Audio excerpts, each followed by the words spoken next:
afternoon, everyone. So today I stand before you to tell you something about my life. As they say, and I have experienced, what we hear, what we see at time changes our life. What comes to my mind when I stand before you and I am going to narrate my journey of becoming a High Court judge and the person that I am, it is Aham Asmi Yodha. I am a fighter. So my journey doesn't start from where my profiles are read. I think my journey starts even before I was born. It is a DNA probably. So my grandfather and grandmother, my father, they were born in Sargodha. It was one of the parts of Punjab in Pakistan. At the time of partition, I hear the stories as to how they left their homes. My grandfather was not able to take the 2 rupees from out of his pocket. They had to leave their cow behind. My grandmother, she had to alone travel on the top of a train. My grandfather and father, they came by a separate route. She came by a separate route. With a little gold tucked at her waist, she traveled to India. My grandfather, he was a Bhagavad Kathavachak and a renowned astrologer. He had his own following. My father tells me that my grandfather, he used to be a Kathavachak in the temple and he used to recite Guru Granth Sahib in the Gurudwara, which was adjacent to their house.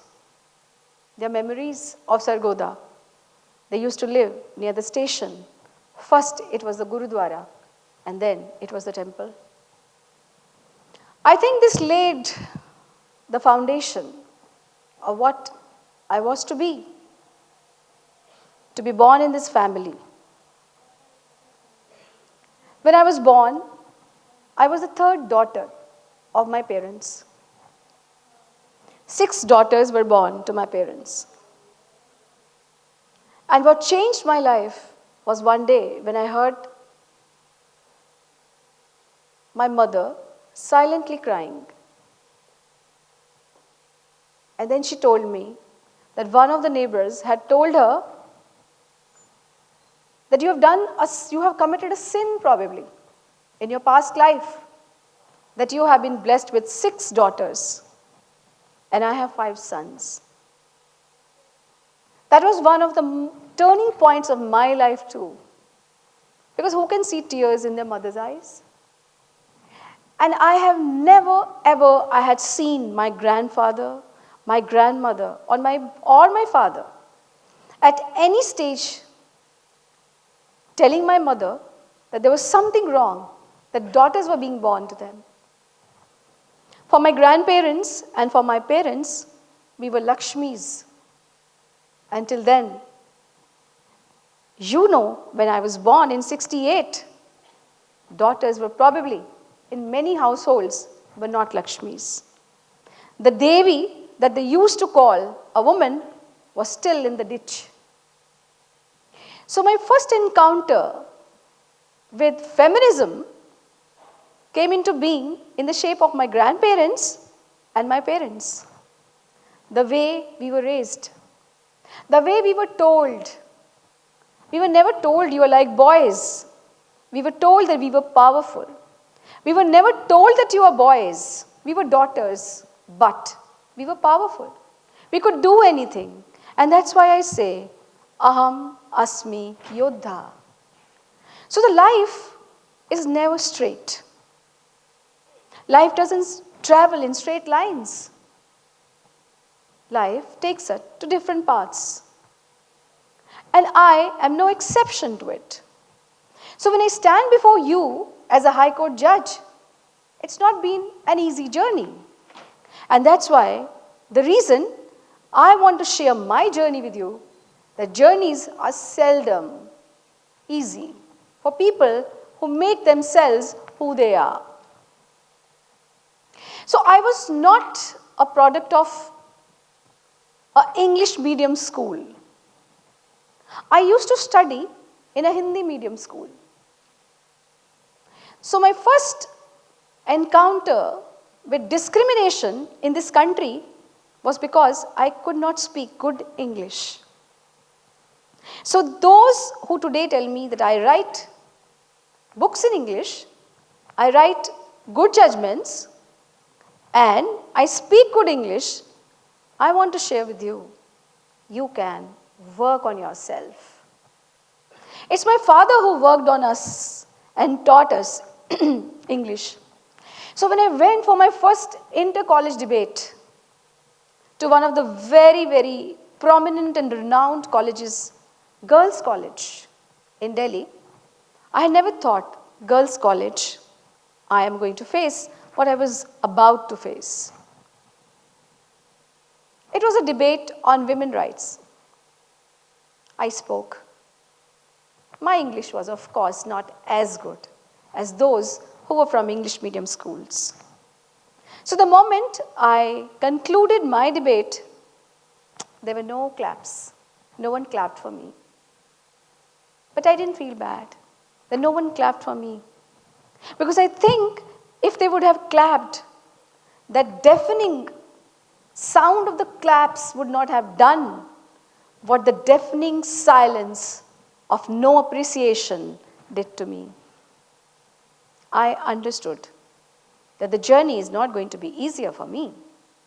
The saving grace was this, that the all-women college and the women sitting there didn't clap for me when the chairman of that college, when he announced my name as the third, I stood third in that debate. They didn't still clap, and he said, "You're not clapping because she cannot speak English as you do. But then, did you see the effort and did you see the confidence? Did you see what she said?" And I had another lesson. Don't find support in women alone. There can be men who can be more feminist than women are. And because we do not know what feminism means, feminism doesn't mean being anti-man. It means being equal, treating men equal. And that's what, when I became a judge, I wrote in my judgments. So what makes us is what we go through. And it's not always the good experiences which mold you. It is always those experiences too which are not to your taste. It's not always the applaud. It is not always the appreciation. It is also what people, the way they criticize you. कभी-कभी जब ताने देते हैं लोग, तो वो भी आपकी लाइफ को बहुत बदल देते हैं.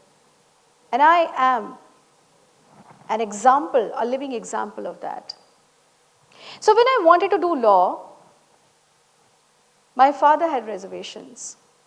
And he thought that since in my entire family there was no lawyer, what to talk of a female lawyer, I couldn't do law, since it will be very difficult for me. And then I think God helps those who help themselves. I do not know how. Law Center 1 in Delhi, it was shifted just in front of my house that my father could see me from the balcony of the house. It was temporarily, it was shifted. My father was still not convinced that I could do LL.B. It was my mother who stood up for me and she said, she will do LL.B. And I had to promise to my father that I will either become an IAS officer or I will teach law. And then I was permitted to do my law. Today, my father is proud of me. Things change because you stand up. You don't give up. When I became a judge, before I became a judge, and maybe these things will come to your life also. One of my seniors, when I was going to appear for my DGS exams, told me, I have been appearing for 3 years, I didn't pass. You have just passed out. You've just given your exams. Your result is not yet out. Why should you waste one of the opportunities? And it was then that my father said, even if you fail, it will be an experience. And that's what I have till date carried with me. Everything is an experience, good or bad. So for the first time he appeared, he failed. I passed. But he did congratulate me.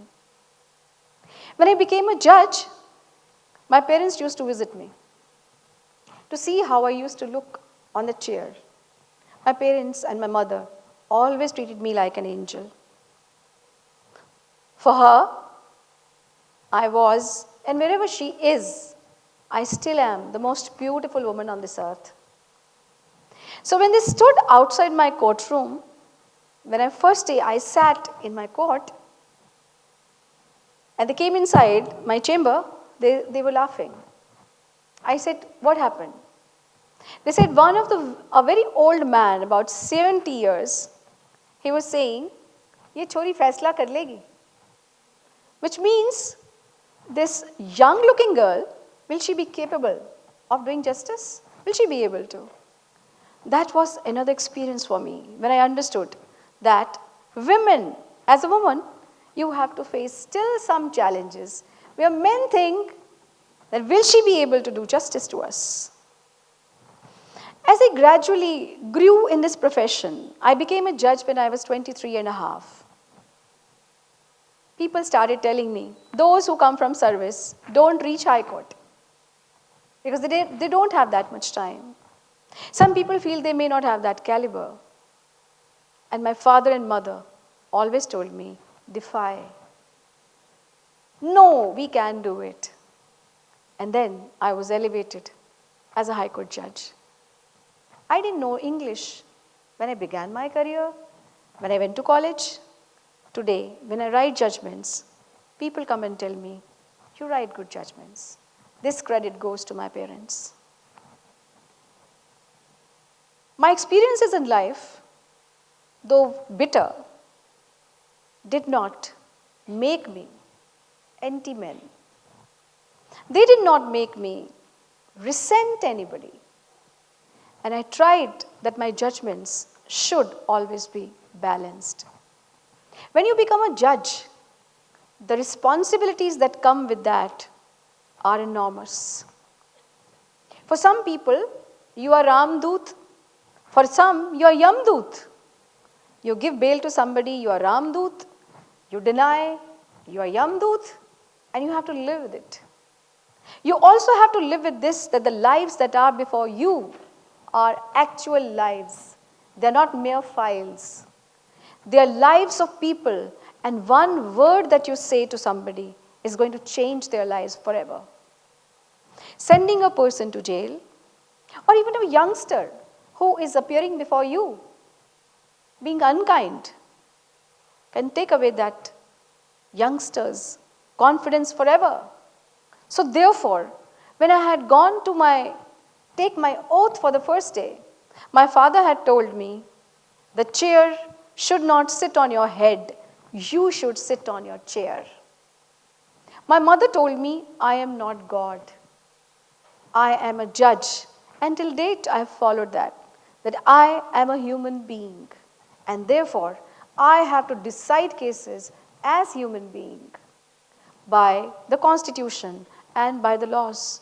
And of course, all of us have some power that we believe in, and we may believe in anything, which gives you that source of power or inspiration. But you are driven by the law, you are driven by the Constitution, and nothing else. As a judge, I have always realized that being kind to people, being encouraging to people, encouraging not only to judges, not only to lady judges, not only to females, but to males also, is a service that I am doing to the community, since I will be making them a better lawyer. And those who are the teachers, my teachers, as I say, I am what I am because of my teachers and because of my parents. You as a teacher, when I deliver this lecture in a college, you are having a responsibility which is going to build this nation. What you are going to do in your classrooms is going to reflect in the courtrooms. So what I was in my classroom, it is reflecting in my courtroom as to how I conduct myself. So when I had started my journey, to go a little back, I used to go and teach at 6 o'clock in the morning. From 6 o'clock in the morning till 2 o'clock, I used to teach in a school. I used to teach English. Thereafter, from 4 o'clock to 6 o'clock, I used to do a course in business management and public relations. From 6 o'clock, 6:30 till 9, I was doing my LL.B. I think it shaped my life. I have never looked back. I have never thought that what I have gone through. And all those youngsters who are sitting here, and all those who are hearing it, and the teachers who are sitting here, my message is that whatever you do in your classrooms today, when you become judges and when you become lawyers, you're going to build this nation. It is going to reflect there as to how you conduct yourself. When you study in this college, take the most that you can from your teachers, because they will build your lives. Your parents will build your lives. Love your parents. I lost my mother at a time when this was a very difficult time of our life. I think the most difficult part of it was that I couldn't see her. It was COVID time. I couldn't see her. I couldn't go where she was cremated. I couldn't hold her hand. And now I regret at times the things that I didn't say to her. So there's one thing the youngsters have to do is that whenever you get time, go, kiss her forehead. Tell her how much you love her. Tell her how much she means to you. Tell her how much you love her. Because what God takes away from you and what He gives, He doesn't announce it. These things do not come with pronouncements and announcements. So therefore, there is something beyond work. There is something beyond personal life. And the balance that you have to create between these two is going to make your life. I've always thought, and my mother told this to me, that we are a product of whatever we think. Thinking positive, working, learning. All your life is another mantra that you can have. Because the song that we used to sing in our school, तुम समय की रेत पर छोड़ते चलो निशान, देखती है ये ज़मीं, देखता है आसमां, तुम समय की रेत पर. This has been in my life always. I write it on my desk. I keep it on my desk. And these are the few things which we as youngsters, if we keep them in our mind and we go by that, success is going to be yours. Always remember, Aham Asmi Yodha. I am a fighter. Thank you.